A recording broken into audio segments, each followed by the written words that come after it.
Hi students, कैसे हैं आप सभी। देखिए, मैं आज आपके लिए लेकर के आया हूँ 2 चैप्टर द सोल्जर। तो ज़रूर बताऊँगा द सोल्जर के बारे में, क्योंकि एक कविता बहुत ज़्यादा पूछा जाता है।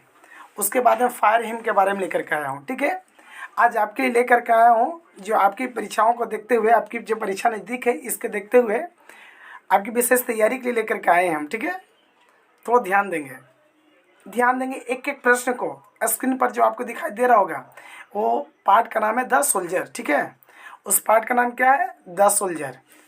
तो उम्मीद है कि द सोल्जर जो आपको देखने को मिल रहा है ना, एक एक करके हम समझाने की कोशिश करेंगे। ठीक है, तो थोड़ा सा पहले कुछ नया जान लो, कुछ इसके बारे में कुछ विशेष जान लेंगे। जब विशेष जान लेंगे तब थोड़ा सा और बेहतर रहेगा कि हाँ क्या था। देख लो, यहाँ पे द सोल्जर के बारे में बात करते हैं। तो इसका जो राइटर है द सोल्जर का, वह कौन है? वह है रूपर्ट ब्रूक। कौन है? रूपर्ट ब्रूक है। ठीक ना, ये रूपर्ट ब्रूक है, ये आर लिखा हुआ है। ठीक है, रूपर्ट ब्रूक है ये। रूपर्ट ब्रूक जो है, अच्छा रूपर्ट ब्रूक में इसमें एक चीज़ और थोड़ा सा देखिए ध्यान से कि रूपर्ट ब्रूक का लाइफ स्पैन सब के बारे में जिक्र करेंगे। आप थोड़ा सा देख लो इसका लाइफ स्पैन के बारे में। ये मैंने राइटर बताया अभी। ये इसका जन्म हुआ था 1887 में। इसका जन्म कब हुआ था? 1887 में। थोड़ा सा ध्यान रखिएगा, 1887 में जन्म हुआ था और 1915 में मरा था। ठीक ना, 1915 में मरा था। देख लो, यह जो राइटर है यहाँ पे, पोएट, जो पोएट है कौन? Rupert Brooke. ये पता है रूपर्ट ब्रूक एक क्या था? ठीक है, रूपर्ट ब्रूक एक बताते हैं एकदम सब कुछ। ऑब्जेक्टिव प्रश्न कराने से पहले हम एक एक पॉइंट पहले यहीं पे बोर्ड पर ही याद करवा देते हैं। तो आप डिस्प्ले पे देखते रहो बोर्ड पर क्या मैं बता रहा हूँ उसे, कि यह एक सोल्जर थे। क्या थे? थोड़ा सा रुक जाओ। हाँ, देखिए क्या थी ये? सोल्जर। ठीक ना, सोल्जर थे। आप देख लो, ये सोल्जर थे। अब इसके बारे में बात करते हैं तो इसका जन्म पता कहाँ हुआ है? इसका जन्म इंग्लैंड में हुआ है। इंग्लैंड में। ठीक है, इंग्लैंड में जन्म हुआ है। अब इंग्लैंड में जन्म हुआ तो जिसका जन्म जिस देश में होगा, उम्मीद है कि उस देश की तारीफ तो करेगा ही। जैसे हम हिंदुस्तानी, हम अपने देश को काफ़ी तो तारीफ़ करते हैं कि मेरा देश, मेरा भारत ऐसा है। उम्मीद है कि जब मेरा भारत हो सकता है तो रूपर्ट ब्रूक के लिए, जहाँ जन्मभूमि जन्मस्थली इंग्लैंड है, तो वहाँ भी इंग्लैंड भी कहीं ना कहीं खूबसूरत है। तो इंग्लैंड के बारे में बात ये कहीं ना कहीं किए हैं। ठीक ना, और यहीं सिर्फ बात नहीं किए हैं, वहाँ का पता है इंग्लैंड के क्या किया? प्रेस। क्या क्या है? प्रेस। प्रेस का मतलब समझ में आता है? प्रेस का मतलब होता है प्रशंसा करना। अपने देश की क्या किए? तारीफ किए। अगर आपसे कोई पूछे कि प्रेस कहाँ के किया गया है, तब कहाँ का आप रिप्लाई दोगे? इंग्लैंड का। कहाँ का रिप्लाई दोगे? इंग्लैंड का। ठीक है, ये इंग्लैंड में कहीं ना कहीं ऐसा होता है, मतलब कि हुआ था। ठीक है, अच्छा इतना ही नहीं, इंग्लैंड में तो हो भी किया था, और साथ साथ में देख लो, ये जहाँ पे स्टडी किए थे, स्टडी समझ रहे ना, ये जिनका यहाँ पे, ये जहाँ पे क्लास किए थे, पढ़ाई किए थे, जहाँ पे पढ़ाई किए हैं, और उसी विद्यालय में इनके पिताजी पता काम किया करते थे, हाउस मास्टर थे। ठीक ना, क्या थे इनके पिताजी? हाउस मास्टर थे। अच्छे, एक व्यक्ति का मैं और नाम बता रहा हूँ, देख लीजिएगा, W.B. एड्स। इस व्यक्ति का नाम तो आप देख लो, मैं बड़ा बड़ा लिख रहा हूँ इसलिए ताकि आपको समझ में आ जाए बहुत अच्छे ढंग से। ठीक ना, ये W.B. एड्स जो था, ये पता है ये व्यक्ति क्या बोले थे कि रूपर्ट ब्रूक। कौन? Rupert Brooke. रूपर्ट ब्रूक को पता है इंग्लैंड का सबसे स्मार्ट लड़का बताया था। यानी कि W.B. एड्स किसने कहा था? W.B. Yeats said that Rupert Brooke was the most handsome boy in England. समझे? रूपर्ट W.B. एड्स ने कहा था कि रूपर्ट ब्रूक जो है इंग्लैंड का सबसे स्मार्ट लड़का है। सोच लो, ये किसने कहा था? W.B. एड्स से। ये सारे पॉइंट मैं अभी इसलिए बता दे रहा हूँ एक्सप्लेन करके, ताकि आप जब शुरू करेंगे हम ना बताने के लिए, तो उम्मीद है कि आप ऐसे ही बना दोगे, पक्का बना दोगे। ठीक है, तो इतना सारी बात मैं आपको समझाते चल रहा हूँ। ठीक है, अच्छा इसलिए ऐसा कि ताकि आपको कोई प्रॉब्लम ना हो। ठीक ना, अच्छा, इनकी देख लो, इनकी कविताएं जो भी है पता है एकदम अपनी युद्ध, ठीक ना, देश, युद्ध, देश, ये सबसे संबंधी है, अपने देशभक्ति का कहीं न कहीं डंका बजाया है। और ये क्या थे, सोल्जर थे, सोल्जर का मतलब होता है सेना, ठीक ना, सैनिक थे। तो ये सैनिक का काम ही है, देख लो सैनिक का काम ही क्या कि अपने मतलब सेना का हर प्रारूप को दिखाना, शो करना, अपने देश के लिए हमेशा समर्पित रहना। तो इसलिए इनको पता का क्या कहा गया, इनको वार पोएट भी कहा गया। तो ध्यान रखिएगा, इनको क्या कहा गया, वार पोएट भी कहा गया है। हम ऐसा इसलिए सब बता दे रहे हैं ताकि आपको कोई प्रॉब्लम ना हो, ठीक ना। अच्छा, ये आपको समझ में आ रहा होगा। ये बहुत यंग, अब जरा सोच लो, अब जरा सोच लो कि जिसका 1887 में जन्म हुआ होगा, 1915 में मरता है, तो कहीं ना कहीं ऐसा है कि बहुत यंग है, अभी तो और कम उम्र में ही किसी कारणवश ये मृत्यु हो जाता है, ठीक ना। तो हम देर ना करते हुए अब हम शुरू करते हैं, ठीक ना। ऑब्जेक्टिव है, चलो ऑब्जेक्टिव तो चेक करते हैं, शुरुआत करते हैं। चलो फर्स्ट नंबर है, देखना जरा हेडिंग में देखते रहिए, आपके सामने जो स्क्रीन पर दिखाई पड़ रहा है, ठीक ना, देखते रहना। The speaker of the, first number देखेंगे, फर्स्ट नंबर पर फोकस करेंगे। The speaker of the poem, यह फर्स्ट नंबर के बारे में बात कर रहे हैं। Speaker of the poem the soldier is a, मतलब कि स्पीकर इस कविता में जो है, द सोल्जर कविता में द सोल्जर इज ए, मतलब द सोल्जर इज ए क्या है, मतलब कौन, क्या स्पीकर कौन है, बोलने वाला कौन है, लिखने वाला कौन है, क्या कोई स्वीपर है, बुखारने वाला है, क्या कोई चोर है, कोई प्लम्बर का काम करने वाला, नहीं, ऐसी बात नहीं है। ये कौन है, तो यह है, पता क्या क्या आप लोगों ने देखा, द सोल्जर है, क्या ये द सोल्जर है, ठीक ना। क्या आपको दिखाई पड़ा, ये क्या बोलने वाला कौन था, द सोल्जर है, ठीक ना। तो द सोल्जर, तो उम्मीद है कि समझ में आया होगा। A poem consisting of dot dot dot lines in the sonnet, यानी कि एक बात आपसे पूछा जाए कि देखिए यही कि इस कविता में sonnet, a poem is consisting of dot dot dot lines in the sonnet, अरे ये पंक्ति जो कविता जो कितने लाइन का है, ये पंक्ति कितने पंक्ति का है, तो टोटल पंक्ति जानते कितना है। आप कविता को थोड़ा फोकस करना बाबू रे, इसमें आपको दिखाई पड़ जाएगा कितना, 14। देख लिया मैंने, इन सर्किल कर दिया, कितना, 14। आंसर हो गया ना क्लियर। कल पिछले वीडियो में आप लोग देखिएगा तो नहीं, एक मैं बात बताऊँ, सॉन्ग ऑफ माई सेल्फ, एक चैप्टर में पहले पढ़ाया था, जब पढ़ाया था तो उस पार्ट में देखिएगा यही प्रश्न था, यही प्रश्न है कि डेथ इज इनएविटेबल, कहने का मतलब मरना तय है, इसमें कोई संकोच नहीं करना, हर किसी की आयु एक निश्चित आयु है, उसको मरना तय है, ठीक है। ये हो गया, अब आगे जरा देखेंगे, ठीक है। क्वेश्चन नंबर 3 हो गया, क्वेश्चन नंबर 4 की ओर चलेंगे, क्वेश्चन नंबर 4 की ओर चलेंगे। क्या थोड़ा सा जूम करके बताते हैं, क्योंकि दिखाई पड़ना चाहिए ना आप सभी को, देखना जरा। अब लिखा हुआ द प्लेस, लिखा हुआ है the place where the soldier would be buried should be treated as the part of dot dot dot after his death, कहने का मतलब हो गया, वो बोलते हैं कौन, कभी बोलता है कि यदि हमारी मृत्यु हो, यदि हमारी मृत्यु हो तो ऐसा हो कि वह हमारे देश की कहीं न कहीं एक भाग हो जाए, यानी कि यह स्पष्ट हो गया कि सेना बना हुआ है और लड़ने के लिए कहाँ चला गया, विदेश में चला गया है। जब विदेश में लड़ने के लिए चला गया है तो बोल रहा है कि यदि मैं यहाँ पे लड़ते लड़ते युद्ध में अगर मारा जाऊँ तो वह जो जगह रहेगा वह मेरे नाम से समर्पित हो जाए। तो किस देश के रहने वाले थे, तो आप देख करके आंसर बता दो जरा, रहने वाले कहाँ के थे, इंग्लैंड के, तो इसी देश का नाम जिक्र होगा, ठीक है। कहाँ का होगा, इंग्लैंड का होगा, ठीक है ना, इंग्लैंड का होगा। अब देख लो आगे, देखना जरा,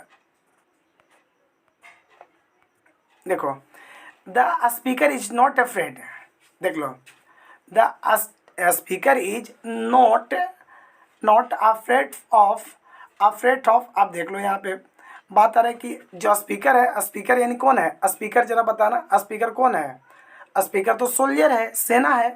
तो इज नॉट अफ्रेड मतलब उसे कोई डर नहीं है, किस बात की डर नहीं है, तो मरने की कोई परवाह नहीं है, डर नहीं है, ठीक है। आपसे अगर प्रश्न पूछा जाए कि अफ्रेड, तो ऐसा ऐसा पॉइंट तो नहीं पकड़ लीजिएगा कि अफ्रेड तो रहेगा तो क्या कर देंगे डेथ, ठीक ना। आपके एग्जाम से रिलेटेड ही बात कर रहे हैं। वीडियो पूरा शुरू से अंत तक देखा कीजिए आप लोग। कुछ बच्चे तो स्किप कर करके, कुछ बच्चे तो खाली नोट करने के लिए ऐसे साइलेंट करके स्किप कर करके कॉपी पे नोट भरते हैं। ऐसी बात नहीं करना बाबू, कोई भी आप मत करो। मैं आपको पूरी की पूरी तैयारी, मैं सब कुछ एक्सप्लेन करके बता रहा हूँ, ठीक है। Next, the dust stand for the, ठीक ना। जो डस्ट स्टैंड फॉर द, आखिर ये आप देख लो, प्लम्बर है, स्वीपर है, कारपेंटर, अरे यार डस्ट चाहे धूल रहे चाहे कुछ रहे, ये जब भी जिक्र चल रहा है तो किसके लिए चल रहा है, तो सोल्जर के लिए चल रहा है, ठीक ना। किसके लिए बात चल रहा है, सोल्जर के लिए चल रहा है। देख रहे हैं आप लोग, देखते रहेंगे, ठीक है। पसंद आएगा तो जरूर लाइक करिएगा। नेक्स्ट है, Rupert Brooke speaks in the guise of an dot dot dot soldier. अब देख लो, यहाँ पे बात आता है, यहाँ Rupert Brooke speaks in the guise of an soldier. अब यहाँ पे बात आ रहा है कि कहाँ का, देख लो, चार देश का, पुर्तगाल के बारे में कहा, अफ्रीकन के बारे में, कि डच के बारे में कहा, कि इंग्लैंड के बारे में कहा। तो अब इसके बारे में हम जिक्र करेंगे तो कैसे करेंगे देख लेना जरा। तो हम बात करते हैं, तो देख लो, जब इंग्लैंड का रहने वाला व्यक्ति है तो उम्मीद है कि कहाँ की धूल कण इस सब के बारे में जिक्र कर रहा है, तो उम्मीद है कि इंग्लिश नहीं, इंग्लैंड का जिक्र कर रहा था। चलो नेक्स्ट आगे देखेंगे।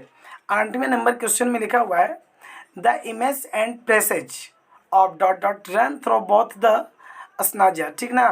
अब इसके बारे में बात करेंगे तो ये भी क्लियर खुल करके है कि बाबू 8 का भी देख लो, इंग्लैंड, ये तो स्पष्ट आप देख करके बता दोगे क्योंकि मैं शुरू में ही सब कुछ बता दिया, ठीक है।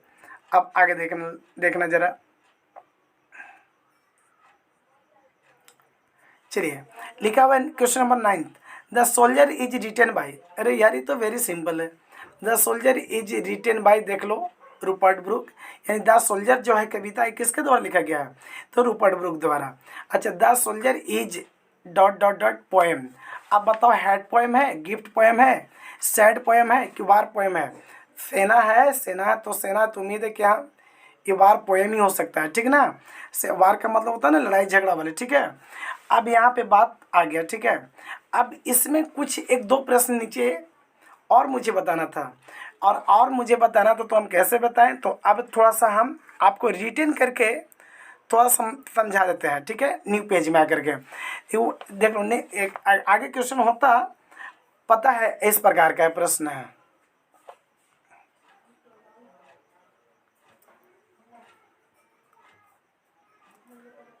रूपर्ट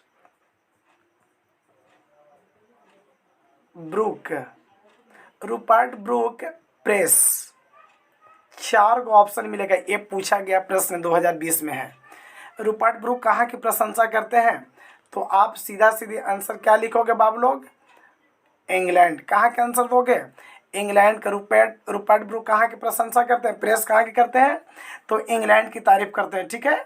तो ये रूपर्ट ब्रूक संबंधी आपको जितना भी आपको लगा, ये आपको मैंने समझा देने की कोशिश किया, ठीक है। अब ये समझ में आ ही गया, तो कोशिश करना जितना समझ में आ रहा है ये आप लाइक ज़रूर करिएगा, क्योंकि आपकी उम्मीद से ही मैं वीडियो बनाता हूँ कि बच्चों को फ़ायदेमंद, बच्चों को समझ में पूरी तरह से स्पष्ट रूप से आ जाए, ताकि कहीं पे कोई प्रॉब्लम ना क्रिएट हो, ठीक ना। और आपके साथ प्रॉब्लम होता है तो मुझे भी तकलीफ होगी कि बच्चे को असंतुष्टि ना हो, अच्छे से अच्छे अंक इंग्लिश में आए।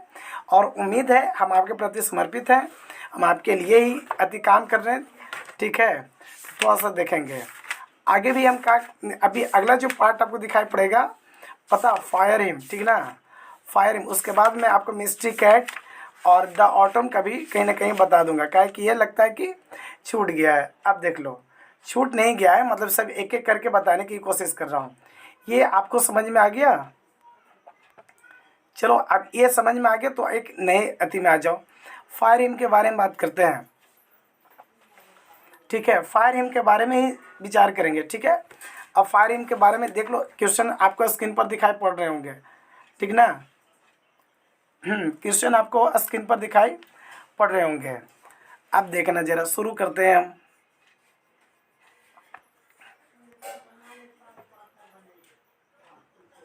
क्वेश्चन नंबर आपको फर्स्ट दिखाई पड़ रहा है ना, कि थोड़ा सा बड़ा कर देते तब आपको और स्पष्ट दिखाई पड़ेंगे, दिखाई पड़ा होगा अब, ठीक है।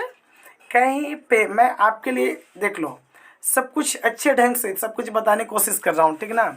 फायर हिम के बारे में बात भी करेंगे, ठीक है, कि आखिर फायर हिम है क्या, कैसे, कौन लिखा नहीं लिखा, ठीक है। देख लो अब इसके बारे में जिक्र करते हैं तो ऐसा न्यू पेज में बताते हैं। ये इसका है राइटर, जानते हो फायर हिम का writer, fire him, fire him, रुक जाओ, फायर हिम इसका राइटर है के की एन दारू वाला। इसका कौन है राइटर, के की एन दारू वाला। के की एन दारू वाला का जन्म 1937 में हुआ था। कहाँ, कब मतलब हुआ था, 1937 में हुआ था, ठीक ना। इसे साहित्य अकादमी अवार्ड भी मिला, तो ध्यान रखिएगा, इसे साहित्य अकादमी अवार्ड भी मिला। अब रही बात कि साहित्य अकादमी जो मिला है, साहित्य अकादमी अवार्ड जो मिला है, पता है कब मिला है, 1984 मिला है। कब मिला है, 1984 में, 1984 में मिला है, ठीक ना। अच्छा, उसके बाद में थोड़ा सा देखेंगे इनके कई कविताओं से कहीं ना कहीं लिखा गया है। इनकी कई कविताएं हैं, ठीक ना, लव, डेथ, डोमिनेशन, ऐसा करके बहुत सारी कविताएं लिखे गए हैं। तो इनके बारे में जो कविता भी जो लिखा गया है, ये जो कविता को दर्शित किए हैं, लिखे हैं, कंपोज किए हैं, उसके बारे में अब हम एक एक करके बताना शुरू करते हैं, ठीक है। तेरे ध्यान दोगे।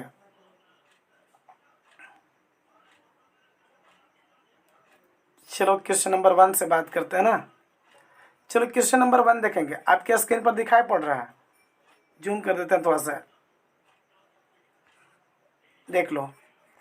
आपको सबसे पहला क्वेश्चन क्या दिखाई पड़ा, dot dot dot CBS to save fire from the scene of forgetfulness. अब देख लो जरा, इसमें हम बात करेंगे। अब ये जो है CBS होता है सेव और फिर फायर फ्रॉम, कुछ भी हो, आपको ऐसा लग रहा है कि इसका राइटर कौन है, तो राइटर जो भी है तो लग रहा है देखने में क्या कि के एन दारू वाला। कौन है, आप लोग देख रहे होंगे स्क्रीन पर दिखाई पड़ भी किया होगा, कौन है बाबू लोग, एक के एन दारू वाला। तो इसका सटीक आंसर यही हो गया, ठीक है। के एन दारू वाला consisted his new born dot dot dot. अब डॉट डॉट डॉट कर दिया, तो इसके बारे में हम क्या बात करेंगे, तो देख लो इसका डॉट डॉट के बारे में बात करेंगे तो सन के बारे में जिक्र करेंगे, सन के बारे में, ठीक है। सन का ही संबंधी एक में इस कविता में दिया गया है।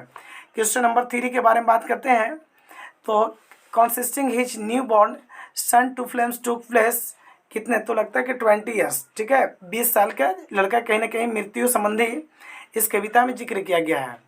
अच्छा, उसके बाद भी फिर क्वेश्चन नंबर 4 के बारे में देख लो।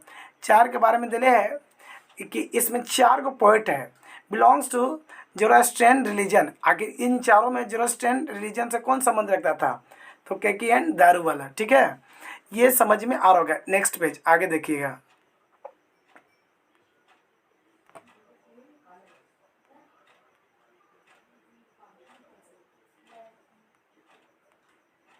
चलिए आगे आपको क्या मिलेंगे,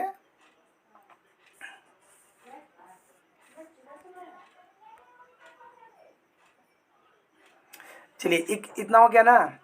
नेक्स्ट आपको बता रहे हैं, देखना जरा, आ जाओ,